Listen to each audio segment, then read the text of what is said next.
राधे। अब हम लोग भागवत में प्रवेश करें।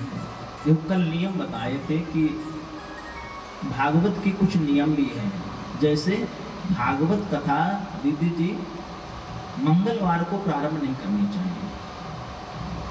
जो 7 दिन होते हैं आप किसी दिन भी प्रारंभ कर सकते हो। मंगलवार को शास्त्रों में निषेध कहा गया है, मंगलवार से कथा प्रारंभ नहीं करनी चाहिए। एक मंगलवार और एक तिथि होती है द्वादशी, एकादशी के बाद में जो द्वादशी आती है, इन 2 दिनों को छोड़कर और सदा सेव्या श्रीमद् भागवती कथा, और आप किसी भी दिन भगवान का नाम लेकर कथा प्रारंभ कर सकते हैं। सिर्फ मंगलवार और द्वादशी का त्याग कर देना चाहिए। और ये भी कहा गया है जिसकी कोई संतान ना होती हो उसे ये कथा अवश्य सुननी चाहिए। भागवत जी की ऐसी महिमा है कि अगर कोई माता जिसके संतान ना होती हो, पुत्र ना होता, अगर वो श्रद्धा पूर्वक भागवत जी का श्रवण करे, अपने भागवत जी कहवाए, तो उसके यहाँ निश्चित ही संतान होती है। और ये प्रत्यक्ष घटना अभी हमारे साथ ही मतलब प्रत्यक्ष होता है। सोनीपत की घटना है, अभी हरियाणा में अपना सोनीपत सुना होगा आपने। वहाँ एक दंपत्ति जिन्हें 10 वर्षों से कोई संतान नहीं हो रही थी, 10 साल से वृंदावन जाते बिहारी जी से प्रेम था, लेकिन ऐसा संयोग हुआ, उन्होंने कहीं सुना होगा कि भागवत करवाने से ये होता है, उनकी श्रद्धा थी, उन्होंने भागवत कहलवाई। संयोग से मेरा वहाँ जाना हुआ, भागवत कहना हुआ, और 1 वर्ष पूरा नहीं हुआ और ठाकुर जी ने उनकी टेर सुन ली। उनके यहाँ पे पिछले वर्ष ही अप्रैल में कथा हुई थी और 1 वर्ष पूरा नहीं हुआ, नवंबर जैसे ही आया, दिसंबर में उनके यहाँ पे स्वयं साक्षात राधा रानी का आगमन हुआ, एक कन्या का जन्म हुआ। और वो भी फिर ऐसे भक्त थे, उन्होंने जिसने के बच्चों का नाम रखा, उन्होंने उसका नाम भी पता क्या रखा? बंसी नाम रख दिया, नाम भी रख दिया उसका बंसी। तो अगर कोई श्रद्धा पूर्वक कथा सुनता है भागवत जी की, तो जिसकी अगर संतान नहीं है तो भागवत जी इसको संतान देने वाले हैं।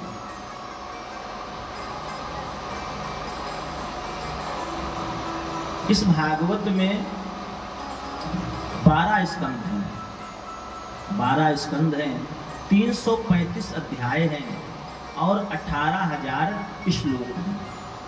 भागवत जी में कितने श्लोक हैं? 18,000। हमारी थोड़ी सी एक आदत खराब है, हम भी कभी कभी टीचरों जैसे व्यवहार करने ले जाते हैं, पूछना शुरू कर देते हैं। ये नहीं कि कथा कहते चले जाए, पूछते हैं। उसका भी कारण है कि हमने संस्कृत से आचार्य की हुई है, बीएड भी की हुई है, पहले टीचर लाइन में जाने की इच्छा थी, लेकिन ठाकुर जी ने अपनी तरफ खींच लिया, फिर टीचर बनने का विचार छोड़ दिया। चलो भगवान वृंदावन चले गए, वहाँ भागवत जी का अध्ययन किया।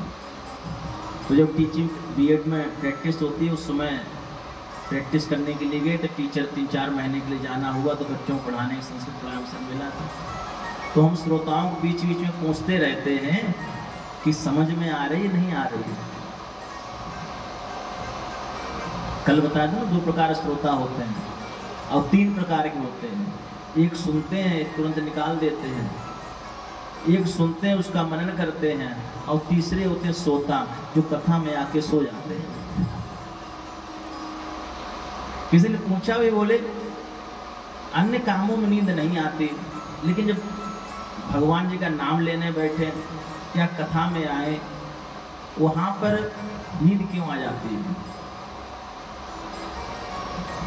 बोले वहां नींद इसीलिए आती है, मखमल गद्दे पे तो नींद आती है, भगवान सत्संग नाम ये भगवान का मुखौल गद्दा है, इसलिए वहां पर भगवान जी का आश्रय होता है, इसलिए निद्रा आ जाती है।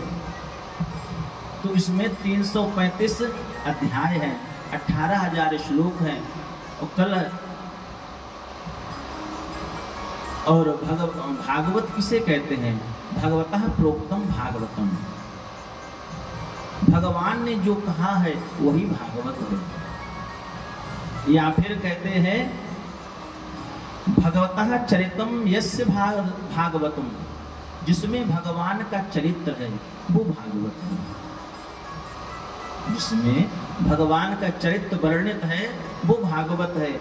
एक संत ने कहा, बोले भागवता नाम चरितम यस्मिन तद भागवतम, जिसमें भगवान के भक्तों का चरित्र है, ध्रुव प्रहलाद अम्बरीश, वो भागवत है।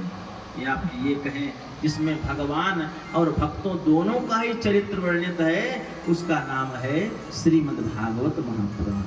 प्रेम श्री भागवत भगवान की जय। जय जय श्री राधे।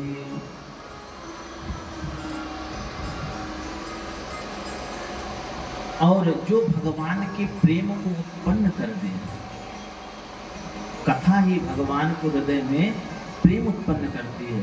गोपियों ने यही तो कहा भगवान से गोपी गीत में, बोले तब कथामृतम तप्त जीवनम। एक तो इसका अर्थ हुआ तब कथामृतम तप्त जीवन, आपकी जो कथा है वो अमृत के समान है। भैया जब कथा के द्वारा ही तो भगवान के स्वरूप को जानते हैं, वो दयालु हैं, उनके बारे में जानते हैं। जब किसी के बारे में जानते हैं तभी तो उससे अनुराग हो जाता है, उसमें आसक्ति हो जाती है, प्रेम हो जाता है।